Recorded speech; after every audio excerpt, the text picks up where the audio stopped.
As I try to seize memory, the reflection of the past eludes me, appearing and disappearing in snatches. Though shadowy and fragmented, my attempt is to control the past, slow it down, allowing me an opportunity to linger on those lived moments that I had but faintly registered as they were happening around me as I grew up.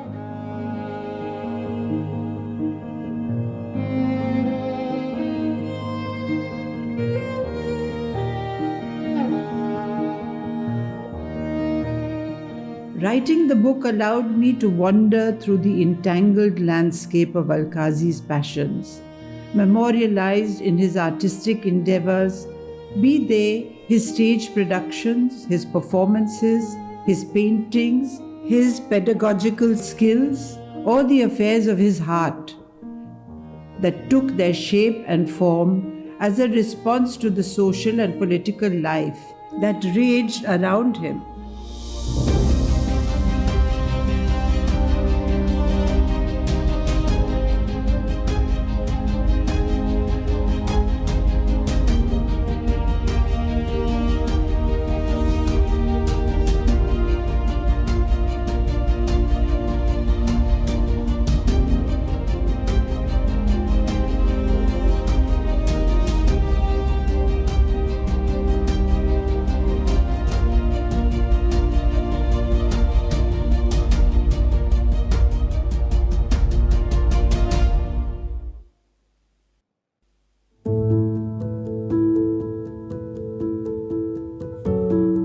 As a result, Alkazi's most important theatre productions, paintings, audiovisual programs, or the art he supported spoke of the apocalyptic and senseless nature of war on the one hand, and on the other, evoked a sense of rejuvenation of the human spirit, soaring towards the creation of a new world that embraced the idea of a new universalism that included cultures from across the world.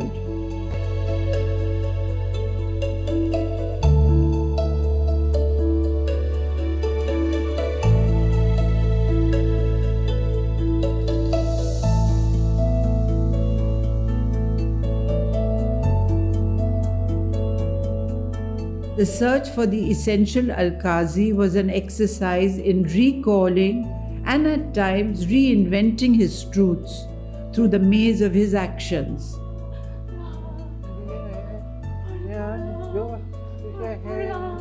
As much as through the sparkling exuberance of his personality, his overflowing compassion for all human beings, coupled with his somewhat arrogant, self-righteous insistence on that which needed to be done.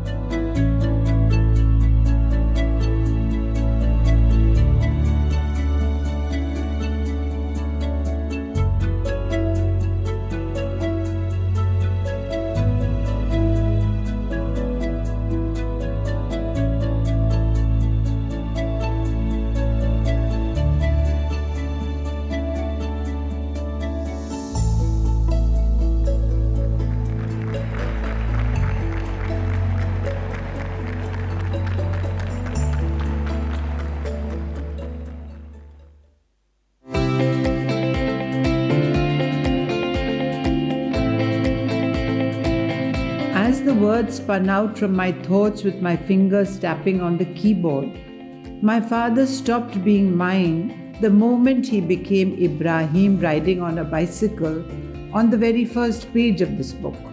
His gaining a life of his own released me from my emotional bonds with him, allowing me the creative space from which to narrate his story with some objectivity. From that bicycle ride on, Alkazi simply rode into his own world, with me just following his lead. Out of our comfortable drawing room, into unimaginably inventive makeshift performing spaces, spaces that echoed with the temporality and ephemerality of the essential nature of the theatrical experience, if not of life itself.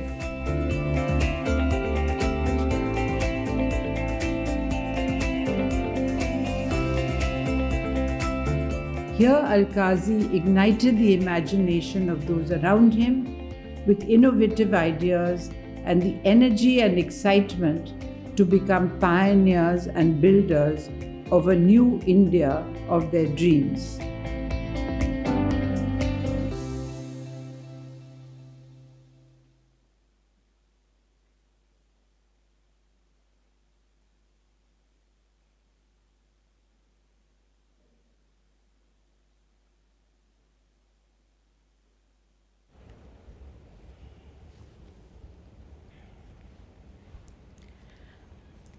A brief synopsis of the first 12 chapters of the book before we begin. Ebrahim Alkazi was born in Pune in 1925 and shifted to Bombay, where he graduated from St. Xavier's College. There he befriended Sultan Padamsee, a young man passionate about the theatre. Sultan, creatively gifted in several arts, inspired many youngsters to found a new amateur theatre company called the Theatre Group. Unfortunately, Sultan passed away a couple of years after meeting Alkazi. Roshan, Sultan's sister, soon married Alkazi, and the couple took charge of the Theatre Group.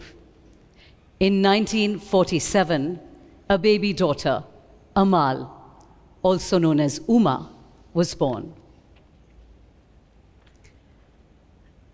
It is now 1949. Alkazi has enrolled at RADA, deciding to equip himself to practice theatre seriously. His two close friends from Bombay, Nissim Ezekiel and Francis Newton Souza, have, on Alkazi's suggestion, traveled to London as well. The idea being that all three of them and Roshan absorb new and exciting ideas on art together. In this chapter, we find that Nissim and Souza have bunged into the tiny bedsitter that Elk and Roshan have rented at Lansdowne Crescent.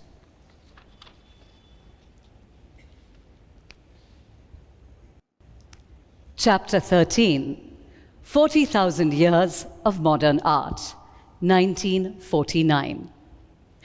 By late evening, Rosh had sorted herself out with a menu and was busy cooking as Souza and Nissim hung around her trying to help.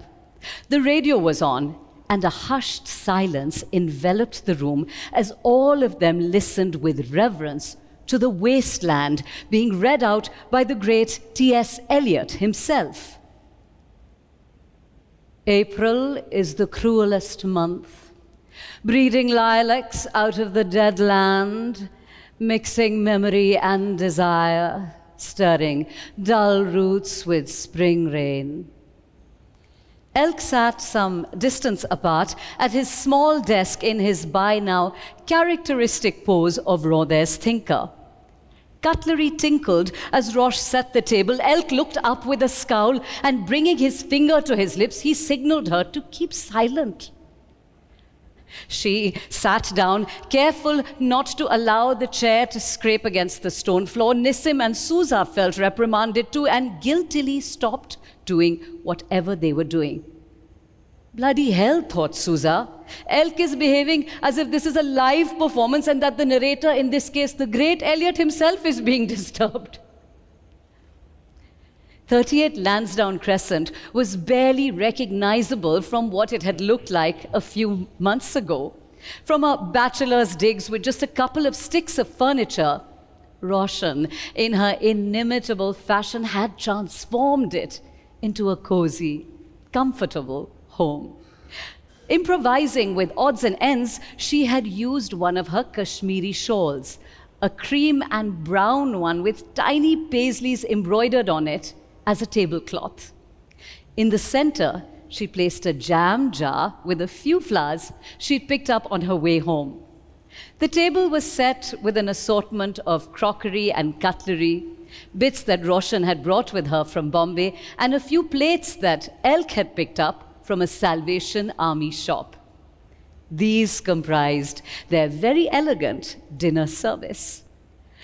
An African mask stood above the fireplace, one of Alkazi's prized possessions, while Harold Clermans, the fervent years, bought off the pavement outside Foyle's bookshop, with Alkazi making at least 4 hurried lunch hour trips in the needling London drizzle before finally deciding to buy a copy of it, a soaked copy of it, for 6pence. Now sat atop a pile of neatly arranged copies of Gordon Craig's journal, The Mask.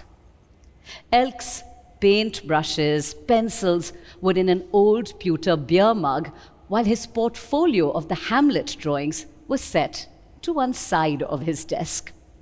To the right, above the twin bed, hung one of Sultan's paintings, a portrait of Elk. The bedside tables had photographs of baby Uma at different ages. The warm glow enveloping the entire room came from a small Art Deco table lamp, making the space look cozy and lived in. The Eliot reading was finally over. What they had just experienced was indeed a historic moment. Chaps, this was amazing, said Sousa, breaking the spell. I think I'll give up reading entirely. I mean, why shouldn't I? When I have the chance to hear the great T.S. Eliot himself read The Wasteland to me. This is undoubtedly Eliot's greatest work, said Nissim, shaking his head in disbelief. What say you, Elk? Elk looked up. Yes, you're right.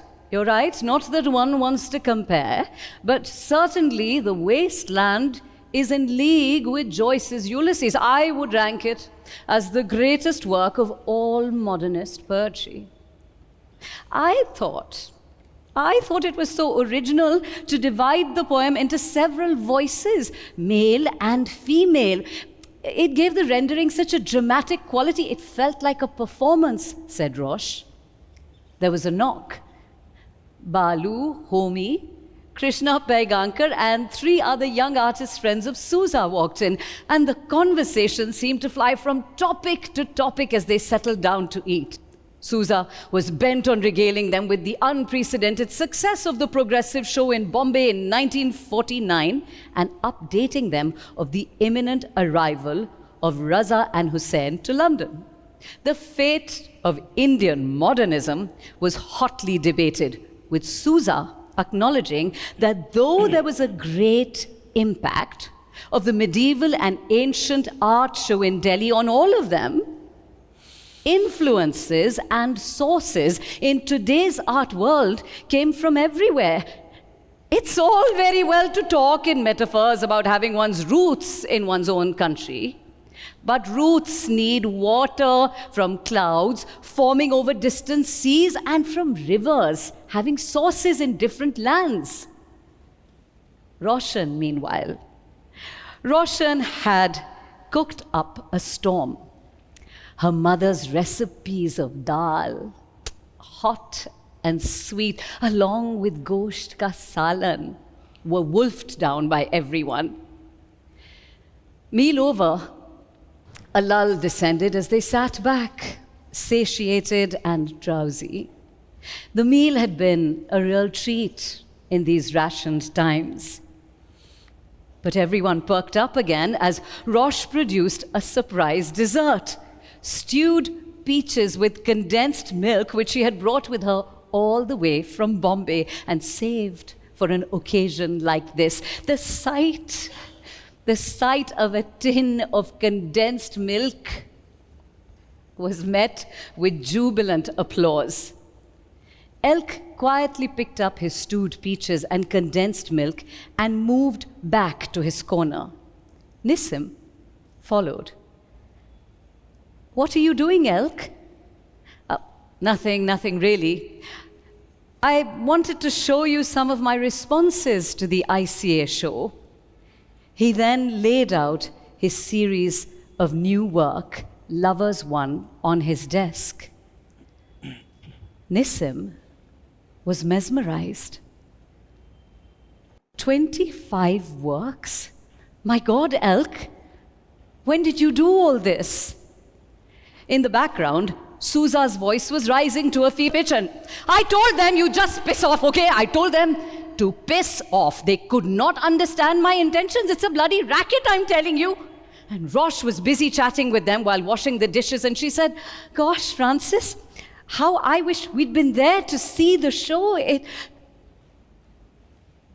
Nissim started to examine Elk's new work more carefully, and he could swear he heard African drum beats in his head, and a chill went down his spine. He began to read out the names of the works that Elk had penciled in his neat hand. The Elopement, The Cock. By now, the others had left. Elk had quietly slipped off to his bedroom and fallen asleep. Sousa and Rosh joined Nissim around Elk's desk, and Sousa picked up one artwork after another and carefully put them down. Rosh, Elk has a wonderful potential for creating in line and color. His drawings are deliberate and powerful, and his linear quality is the best I have seen. I promise you, he will make a substantial contribution to contemporary Indian art. Rosh looked down, carefully arranging the works back into the portfolio. Sousa continued, He also has sincerity, not only in his work, but in you. You, Rosh, I think rightly are the driving force in him. You must support Elk for the furtherance of art. I am not a feminist, but I am conscious of the great influence women have on men.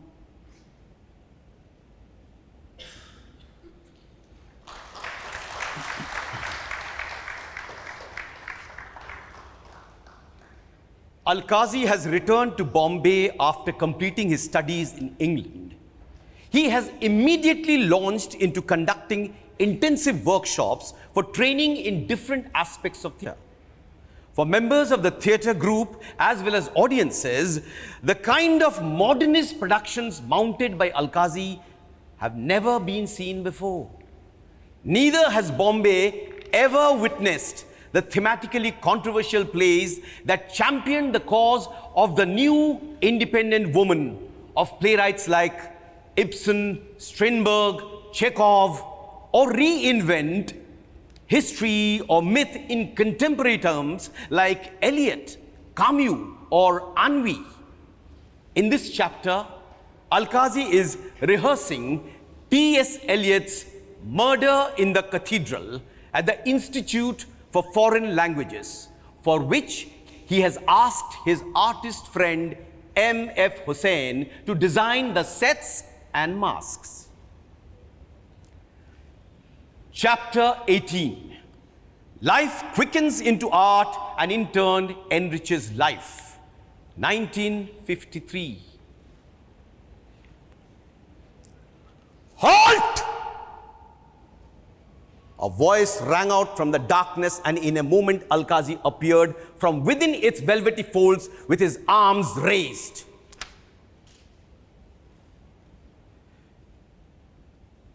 Making his way to the magic circle of light, he took his place center stage, the actors scattering to make space for him.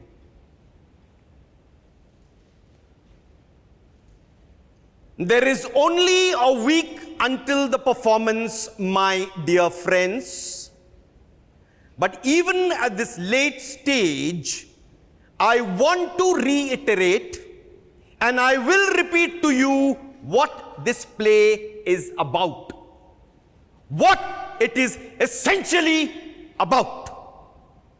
Because what we have seen here today is unacceptable. Unacceptable! He roared. Bringing both his arms down sharply with a thwack to his sides, Alkazi took a step forward and kicked one of the crates lying around to emphasize his point. It fell just short of Firoza Cooper's feet. The young actress winced and took a step back to avoid becoming its target. Silence. Alkazi immediately sprung to her side and put his arm around her shoulders. I hope you're not hurt, Lavu. No, I'm fine, she demurred. M.F. Hussain, Elk's artist friend, who had been sitting next to him during the rehearsal, noiselessly crossed his long legs. Glancing towards Roshan, who sat behind him, feeling uncomfortable, Hussain was not quite sure whether or not to make himself scarce. Barefoot, his long toes curled in and out. What we have just witnessed is a performance of tired, exhausted, worn out, old women, uninspired, lacking in trust and energy. Walking to the back of the hall through a series of pillars, Alkazi turned back with a dramatic flourish to face the actors. Now, in full throttle, his performance was approaching its crescendo. Murder in the Cathedral is about martyrdom. The play is a demonstration of the act of martyrdom. And the author has to take it for granted that the audience, in order to understand the full significance of the play, is aware of the pattern of religious belief within which it is possible to contemplate such an act.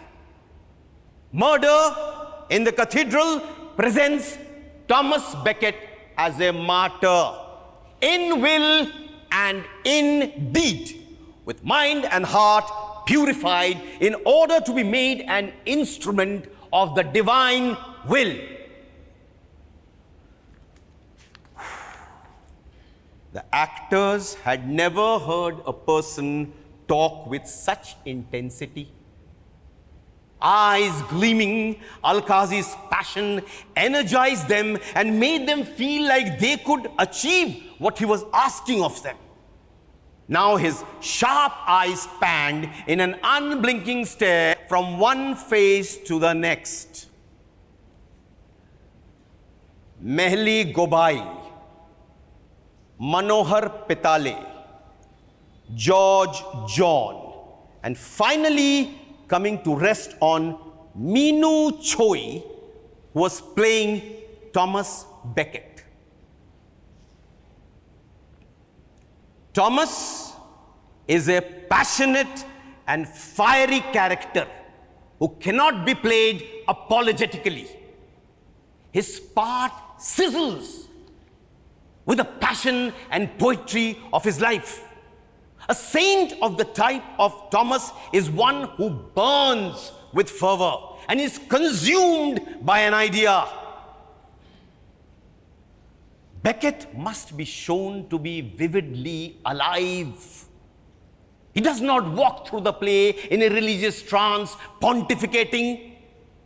His eyes, hands, the entire body are not dead in a stupor. They're all magnificently alive. Thomas, therefore, has to be played on a huge scale. A titan, a giant among giants, not an awkward and diffident country priest.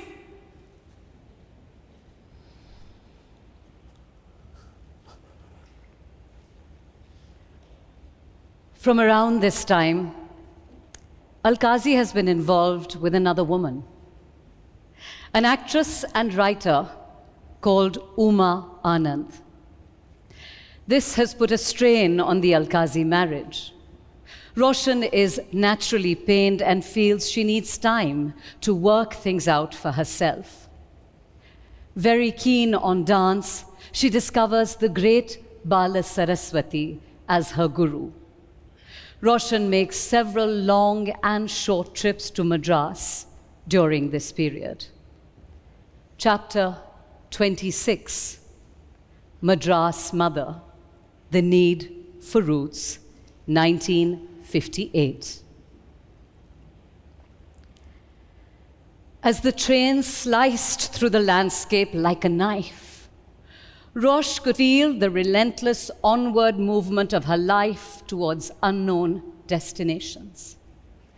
The last few years had been eventful, and now, as she sat there in the second-class compartment with only one lady co-passenger asleep in front of her, Rosh, for the first time ever, was about to bring in the new year, 31st December 1958, entirely on her own. Sitting on the cusp of the new year and waiting for the minute hands on her wristwatch to align themselves perfectly one above the other, a sudden gust of wind swept into the compartment, unleashing Roshan's hair from its hairpin and allowing her to experience a rare sense of release and physical abandon. Roshan could not believe that it was only the previous year, in July, that she had made the same journey from Bombay to Madras with the children. Today, as I pen these lines, I ask myself where my mother found the courage to make such a momentous decision to simply take us out of school and put us on a train with her to a city she had never visited before and where she knew no one. And why? Why had she this time around opted to leave us children with my father and make the journey on her own? Faisal was barely 3.5 and I was only 11. Were these multiple journeys of leaving Bombay for long and short spells of time experiments my mother was carrying out to discover ways in which she could somehow release herself from my father? Or were these her journeys into self-discovery?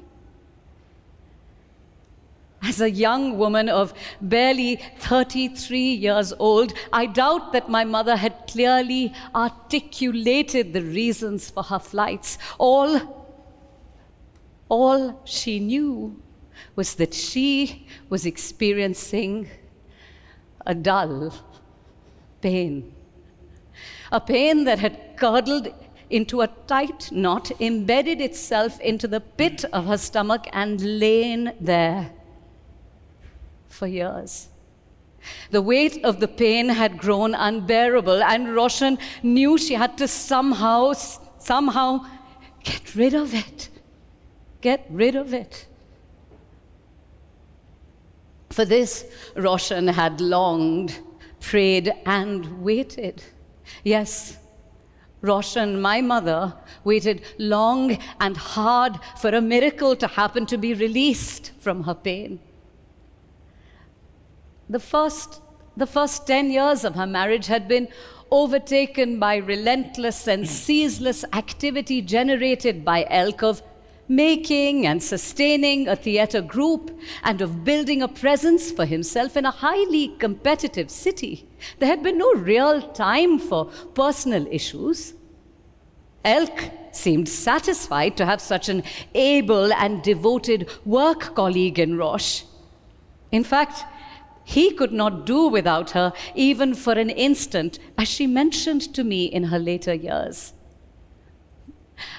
Elk grew very dependent on me. He didn't like to have a rehearsal if I was not in the room. He would send someone to find out where I was, that I should come to the rehearsal and sit. And I suppose I did everything for the play, from ticket selling to costumes and any other donkey work that was required for a production. So I was indispensable, and I suppose that was the strongest thing, that I was indispensable to him in his work.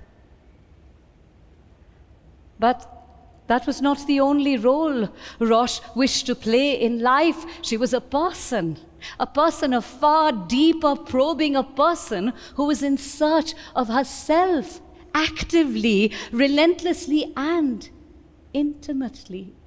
Roshan reflected on herself, her life, the inner needs of her soul and her needs as a woman. Only knowledge of all of this could give meaning to life, she would say. Roshan was also an avid and eclectic reader of not just fiction and poetry, but also works that opened up new ways of understanding the human mind and human behavior. Psychoanalysis, especially the unconscious and the inner world of dreams, fascinated her. Freud, Jung, Adler, and of late, the new books by Simone de Beauvoir that voiced a radical new philosophy, existentialism, where ideas of free will, desire, rights, and responsibilities, and the value of personal experience were explored through the lens of gender. In The Second Sex, Beauvoir opened up a Pandora's box on subjects like marriage, partnership, and fidelity, provoking Roshan to look beyond the conventional understanding of marriage. She sought to involve her husband Elk in the exploration of these exciting new topics, and they had intense discussions regarding the new kinds of relationships between men and women that bore little resemblance to the prudish, Victorian marriage standards of the day. Roche cited that de Beauvoir and Jean-Paul Sartre had entered into a lifelong soul partnership that was sexual, but not exclusive, nor one that involved living together. What do you think, Elk? Is it actually possible to agree to your spouse having other relationships? Maybe Beauvoir is right. After all, who has made all these rules about marriage? Roche, please do stop. This is too embarrassing. Besides, it is all theoretical. Please, let's get on with the job in front of us. Don't we have a rehearsal to get to?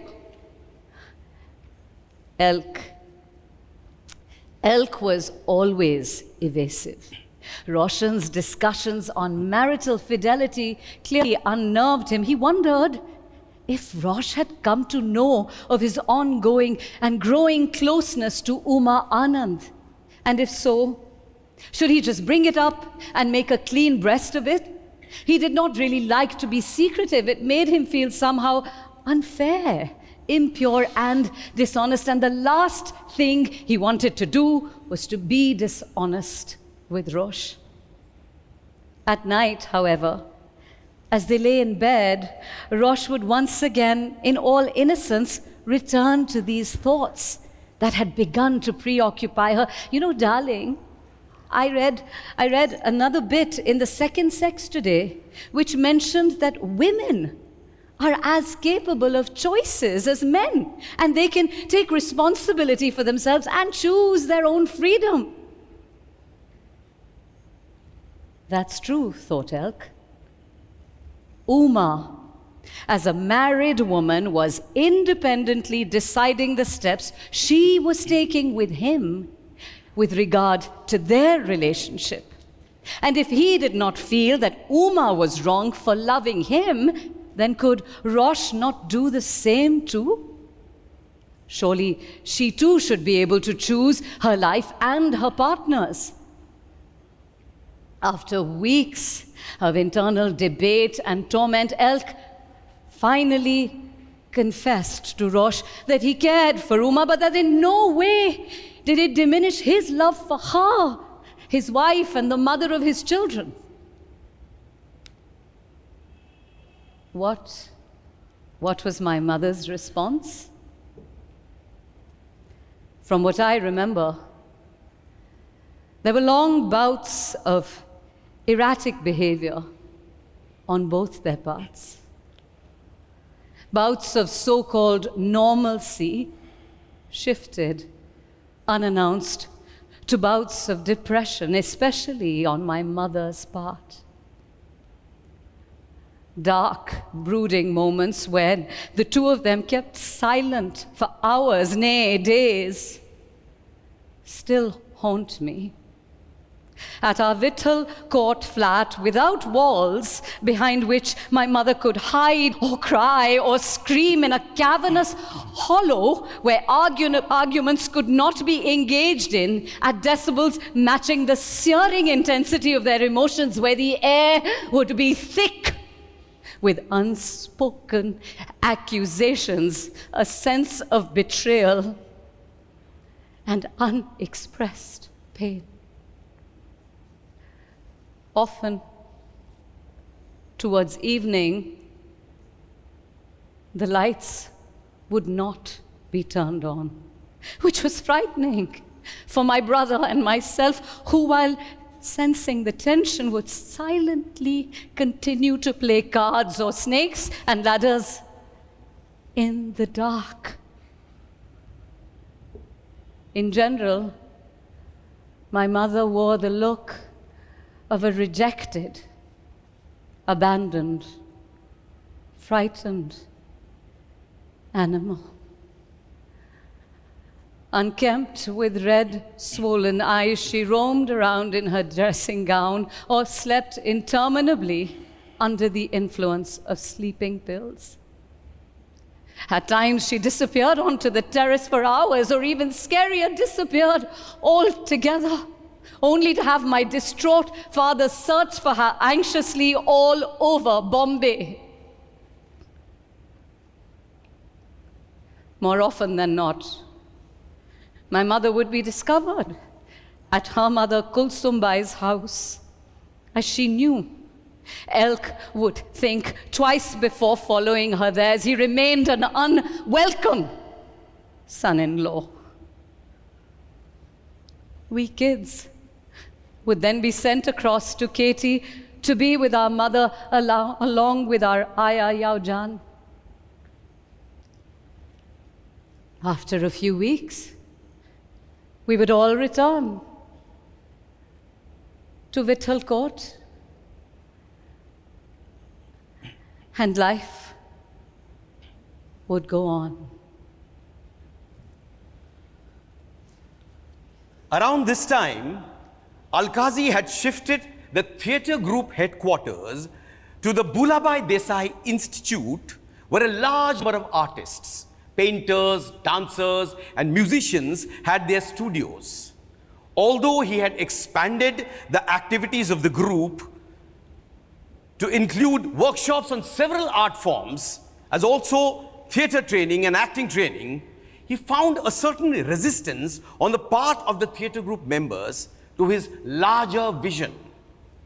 He also felt that the group must gradually move towards working in Hindi in order to forge an independent identity for itself as an integral part of the evolving nation. Chapter 21, The Breakup, 1954.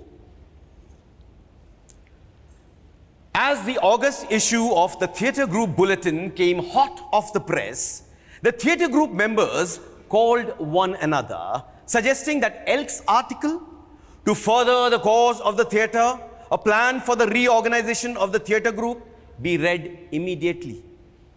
They did not entirely comprehend what it was that Elk was trying to say through it. Did he mean to change the constitution of the group? How was that possible? Within a few days of its publication, however, Elk invited all the theatre group members to a meeting on the terrace of the Bhulabhai Desai Institute. The rain had abated. The terrace was still wet. The air tangy with a taste of salt. Several stood there watching the sunset, which today appeared to have set Bombay aflame. At 7 p.m. sharp, Elk briskly walked up the steps to the terrace. followed by Nissim and Roshan, who took their place with the rest. Elk nodded greetings to a couple of theatre group members and seated himself in front to face them. All naturally fell silent. Looking stern and preoccupied, Elk deliberately left a pause, as if gathering his thoughts. Of course, this was not so, as he knew exactly what he was going to say. In a few moments, his voice rang out in clear, sharp tones. By now, most of you might have read my article in the August issue of TGB. In that, I've asked the group to reshape its entire policy and organization. The reason being that I feel it is important that from time to time we should reshape and reorganize our ideas, because that way the group becomes a live, growing, developing organism and not a fossilized institution. Today, our experience and understanding of the theatre are deeper than what they were several years ago. Those same old ideas have served their purpose. We have outlived them. What I am suggesting is ways in which the group can be fully mobilized, as it were, to play its rightful part in the Indian theatre movement. How then can the group play a more direct and dynamic part in shaping ideas concerning drama and theatre in the country? By setting a standard, by creating and establishing a tradition. A long string of artistic successes does not constitute a tradition. We can establish a tradition only by formulating a way of doing theatre, by systematizing methods of training the actor, the producer, the scene designer. Such a tradition can be consolidated only through a school, a regular academic institution. The founding of a drama school, that in itself is a grave decision. It means we need a building to house the school, a director and staff to run it, and students to keep it going. That would mean revising the entire constitution and organization of the group as it now stands. The school should form the core of the theatre group, its heart and soul. The demands of the school should be severe and uncompromising. It should prove an inspiration and set a precedent for similar prospective institutions in the country. To be a graduate of the theatre group school should be a real distinction. There comes a time in the life of every purposeful institution where members are faced with the responsibility of making graver decisions than they may have bargained for. We can remain where we have remained for the past 10 years, struggling valiantly and enthusiastically to serve a cause, the full measure of which we never really understood. Having understood it now, we can still decide to remain where we have so far comfortably been, aspiring but never fully committed. But if we are to be honest with ourselves and sincere when we say that our purpose is to serve the cause of the theatre in all its various aspects, then there is no other way for us but to be fully committed. This is our responsibility. We cannot shirk it. Through the years, we have watched, not without misgivings, our shadow outstripping us. Today, the prestige and status of the group is greater than the group itself. The group must begin to live up to itself. A deathly silence engulfed the gathering. A few people coughed uncomfortably. The elk asked rather democratically, "Any questions?" All right then. Suddenly, a lone voice of a woman piped up. Excuse me, elk. It's all very well to say that we will take up the responsibility of running a school, but we need teachers. Besides you, where are the teachers? A good question, Firoza. So that's exactly what we want to do. Train some of you to become teachers. Elk responded with a gentle smile. Firoza being one of the most dedicated and talented of the group. In fact, she was the secretary of the group. But then, what will happen to the fact that we are a group that mainly stages plays? Most of us want to act, direct. Firoza, as you can see, we are doing plays. But through them, we are training you to act, to direct, to design all aspects of theatre. Once a number of you are trained, you will become members of a repertory company. But until such time, I will be very clear with you. There is only one way to do theatre, and that is to be trained as professionals. I am trained to do theatre, and I have set down a pattern and developed a course. And frankly, I think there should be only one director in the theatre group. Sylvie Dakuna, who could no longer restrain himself, stood up and blurted out, "Well, Elk, I don't agree with that. Bobby started the theatre group, and I think the idea was that we should fan out so that everyone would be involved. Some will direct, some will do set design, someone will act, and so on." No! No! No! Elk retorted categorically. "I am sorry. The kind of stuff being done is not the kind of theatre I believe in." Elk's answer seemed to have unleashed everyone's tongues, and everyone began speaking at once. Mehli Gobhai, sitting at the rear of the group, sprang up and shouted above the rest, "Excuse me, Elk, you talk about your beliefs in the theatre and all that, and all the time we listen. All these things are so high-sounding. That is fine. But theatre is also a human kind of thing.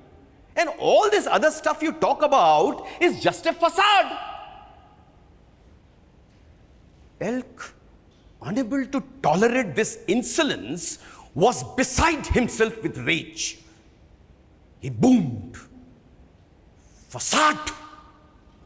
Facade! What do you mean, Gobai? It is not a facade. It's a reality. It's my life. I put my life into this. I have put my entire life into theatre. You call it a facade?" Alec and Sylvie, who were too young to grasp the enormity of the proceedings, began to giggle as if this were a schoolboy altercation. Rosh buried her face in a handkerchief, while Nissim advanced to Elk, whispering in an undertone, "It's all right, Elk. Let's just calm down." "I am absolutely calm, Nissim. But let it be said in no uncertain terms that in one institution you cannot have two approaches. So you all should make up your minds. Decide. Anybody who wants to work with me, either you come in your entirety or you go in your entirety." I know People will want to have a foot in both camps. Like, we will act with you from time to time. I say no. Make up your mind. Because it's not a question of just acting with me. It's a question of being part of a movement, part of a concept of what the role of theatre is in society. I am resigning from the theatre group. I am starting the theatre unit. Those who want to join me can join me. Those who don't want to need not. With that, Alkazi walked out.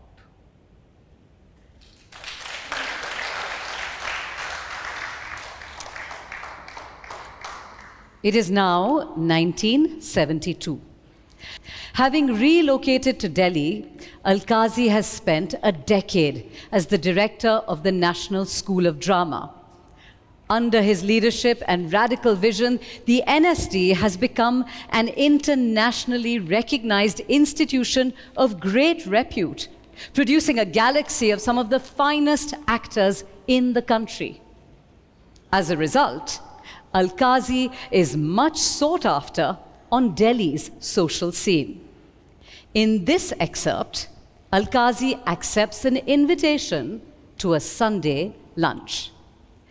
Chapter 38, Alkazi ousted. Being part artist, part clown, part military general, or even a monk by temperament, my father's protests against the establishment took many interesting forms, ranging from the aggressive to the absurd and even hilarious. It was during these years, when my father's reputation had become larger than life, that he was invited by Dr. Pran Talwar and his lovely wife Raksha to a Sunday luncheon. The Talwars were hosting several internationally acclaimed immunologists at the All India Institute of Medical Sciences, and they wanted to invite their artist friends to join them. Wishing to make it quite a casual occasion, Dr. Talwar's invitation stated, dress code, bush shirt only. It was a clear and bright Sunday morning as Alkazi rang the doorbell to the Talwar home, and he was ushered into a drawing room adorned with some splendid works of the progressives. Dr. Talwar wrapped Alkazi in a capacious Punjabi bear hug, accompanied by much backslapping and guttural laughter. Introductions followed. Dr. Talwar made it a point to boast of Alkazi's many accomplishments to all his foreign guests. What the good doctor did not notice were the expressions of surprise and embarrassment that seemed to spread across the faces of the guests. It finally dawned on him that while most of his guests greeted Alkazi effusively, after greeting him, their eyes traveled furtively down to his nether regions. Following their gaze, Dr. Talwar was shocked to see that Alkazi was not wearing any trousers. Hurriedly cornering him to one side, Dr. Talwar asked Alkazi with alarmed concern, Alkazi, what is all this? Do you need to use the bathroom? Not at all, Pran, not at all. Alkazi quipped and moved blithely to the center of the room, where he addressed all those assembled. You see, Pran, I came dressed as you advised. Your invitation card clearly stated bush shirt only. After a momentary pause, the entire gathering burst into laughter. Playing pranks and indulging in rather crazy, outlandish behavior was my father's way of releasing tension. Clowning was a way of cutting himself down to size in order to erase the image people had of him of being too solemn, too reserved, or downright arrogant. And being the consummate actor my father was, his jokes and pranks were perfectly timed, feeding into his undoubted charisma and mystique.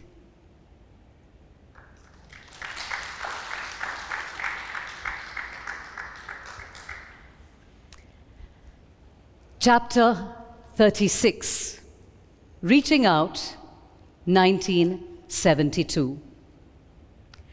Living in Delhi and moving through the corridors of power, Alkazi was appalled to find people ingratiating themselves to their senior officers, feeling the need to be favored by an inner circle. Rumors had said that he was one of the favored ones. He balked at the very thought.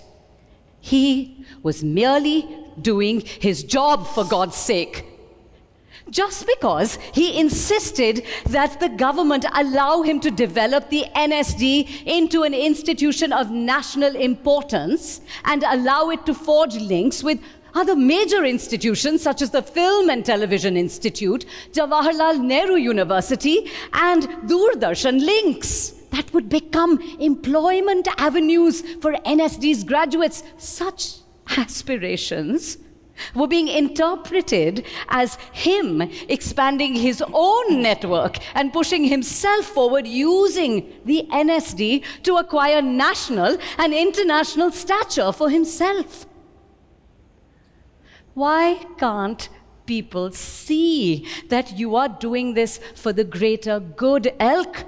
Rosh had once asked. Please, don't be so gullible, Rosh. Elk had snapped back. Please remember, I will always be viewed as an outsider. I'm not a Hindi wala, not a Delhi wala. I have no lobby. I am a bastardized, westernized boxwala in their eyes. They're upset. They're upset that I have made it to the national level by sheer dint of my hard work and merit. Bombay has an altogether different work culture and ethic. In a commercial city like that, one's success is rated on one's performance, not on which caste or community you belong to, nor for that matter, what your blasted mother tongue is. This was a difficult period for my father. He frequently complained of feeling let down and listless. His previously buoyant spirits and optimism flagging. He also often complained of being unable to sleep well at night and experiencing terrible nightmares. It was true that he had become more suspicious, not knowing whom to trust any longer, and having the distinct feeling that people were conspiring against him.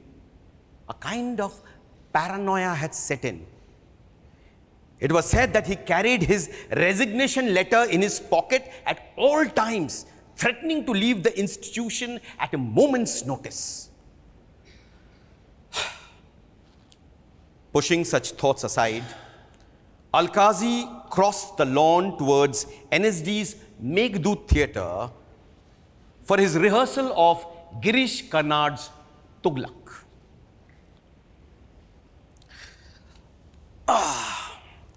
It was an unusually late after-dinner rehearsal, as they were barely a week away from opening night.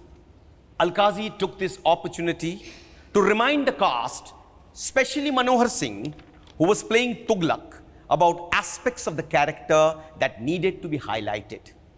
The trials and opposition a visionary leader faced while trying to function within a corrupt political scenario, not unlike the one that Alkazi currently felt himself trapped in.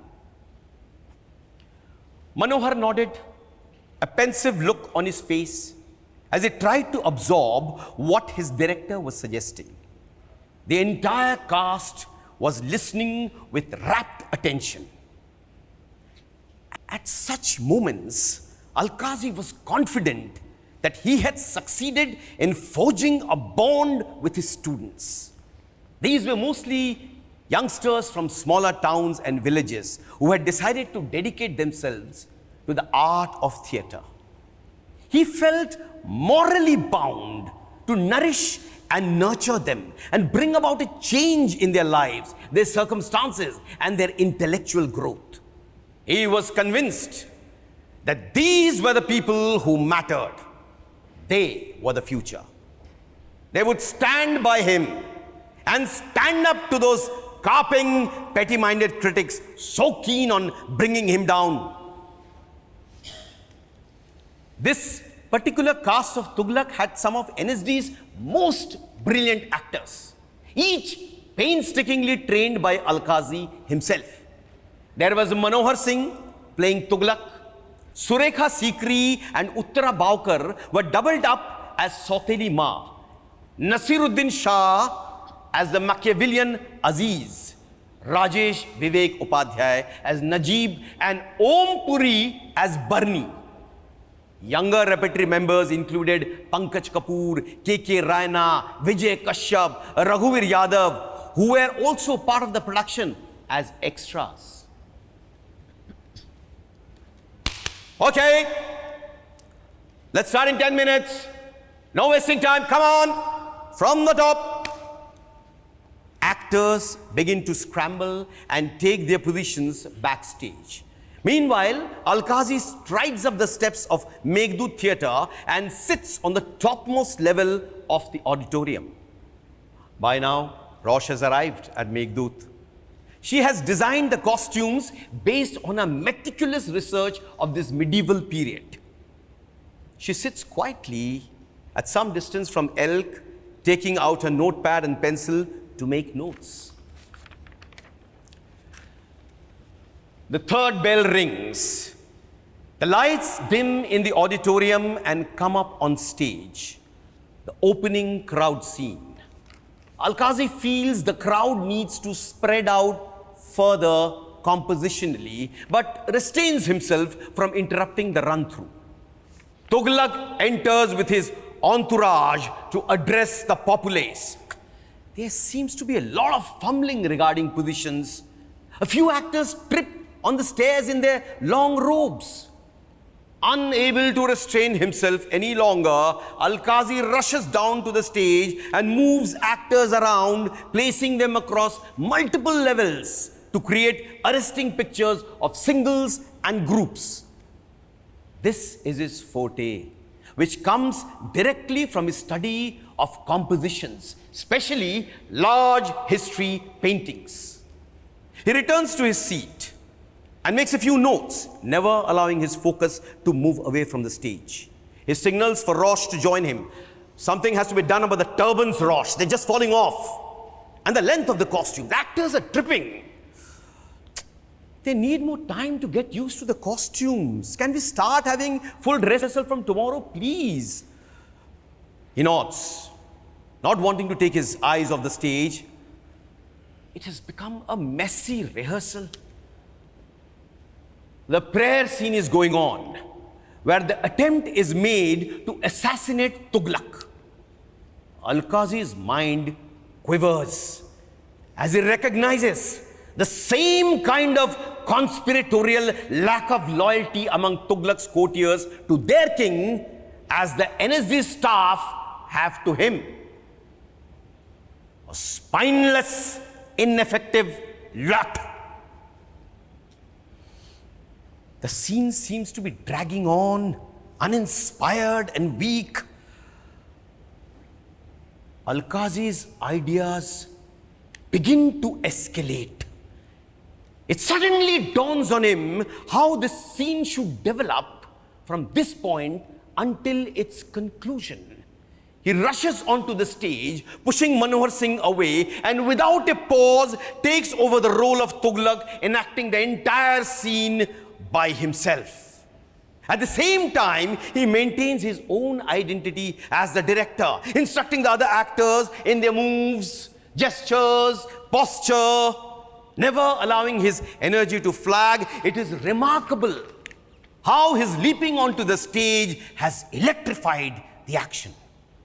Manohar stands apart, drinking in every action, while he feeds Alkazi his dialogues one by one, which Alkazi repeats in his own explosive manner. And then, suddenly, Alkazi grabs the dagger from one of the courtiers' kamarbands and swivels to face Sheikh Imamuddin and grabs him by the collar with his left hand and throws him down to the floor. Before the rest could register his actions, Alkazi straddles the Sheikh and goes down on his knees and drives the dagger into his chest once, twice, thrice, repeatedly, over a dozen times, not stopping, until one of the courtiers finally says, "Janab, वो मर चुके हैं." Alkazi continues his thrusts, simultaneously shouting, "Black out! Fast! Fade out!"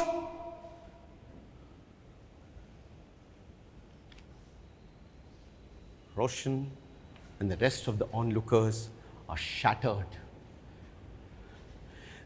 There's a deathly silence as Alkazi returns to his position in the auditorium. Roshan, alone among others, understands the depth of a husband's seething anger and humiliation. The dark clouds are gathering over them. Things may no longer be the same.